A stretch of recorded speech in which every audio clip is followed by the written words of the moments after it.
kedua itu menakwilkan.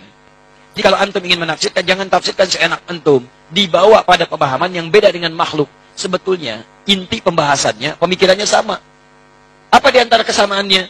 Jangan samakan sifat Allah dengan sifat makhluk. Tanzihu sifatillahi subhanahu wa ta'ala al-khaliq min sifatil makhluk. Menyucikan sifat Allah dari sifat makhluk. Ada yang mengatakan sudah istiwa itu artinya bertempat. Allah punya tempat, tempatnya di arasy. Yang punya tempat itu makhluk. Allah tidak dibatasi dengan tempat. Kalau Allah punya batas tempat, artinya Allah sama sifatnya dengan makhluk.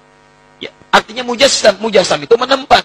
Kalau sudah punya tempat, berarti menempat sama dengan makhluk. Gak boleh. Kalau Allah kemudian butuh tempat, berarti punya kebutuhan. Sedangkan Allah maha luas, laisa kamitslihi syai'. Allah menempat, berarti butuh tempat. Ketika Allah tidak ada di tempat itu, di mana Allah? Jelas ya? Nah, itu ada masalah dalam akidah. Makanya kalau antum ingin memahami ini, kalau ingin tetap memaksakan tempat, ditakwilkan. Takwilkan. Jangan dipahami demikian, tapi dipahami dengan nilai yang terkait dengannya. Apa diantaranya? Istawa, bimakna istaula. Menguasai. Mengatur. Aras jangan diartikan dengan bertempat di situ. Ada begitu tidak? Artikan dengan di arasy itulah Allah mengatur. Menguasai. Menguasai aras, menguasai al. Tidak pernah mereka mentakwil. Karena pentakwilan itu muncul pada masa Abdul Qadir Al-Jabbar, imamnya Mu'tazilah. Yang pertama memaknai istawa jadi istaula, Abdul Qadir Abdul Jabbar dengan Mu'tazilah. Itu yang pertama. Berdasarkan kepada sebuah syair. Ada syair, nama penyairnya Al-Akhtal An-Nasrani. Agamanya Nasrani pula penyair itu. Istawa Bishr alal Iraqi min ghairi sayfin wadamin mihraqi. Bishr istawa alal Iraq. Istawa itu artinya istaula. Ini dalilnya. Masa kita tinggalkan Quran gara-gara penyair Nasrani ini? Kan tidak mungkin. Konsekuensinya apa? Istawa itu artinya adalah menguasai sesuatu sebelumnya dikuasai oleh orang lain.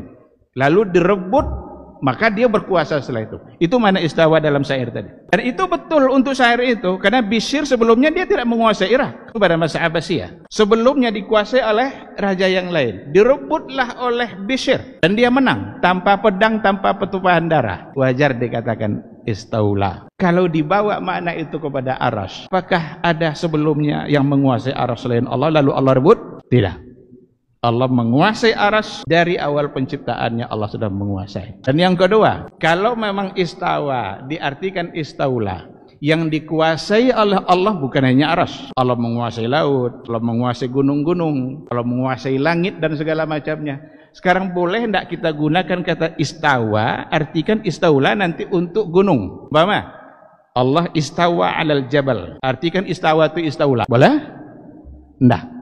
Karena keistimewaan aras itu adalah ketika Allah mengatakan dia istawa alal aras, maka istawa hanya untuk aras kalau pada Allah, dan tidak mungkin dibawa kepada yang lain, meskipun yang lain juga dikuasai oleh Allah subhanahu wa ta'ala.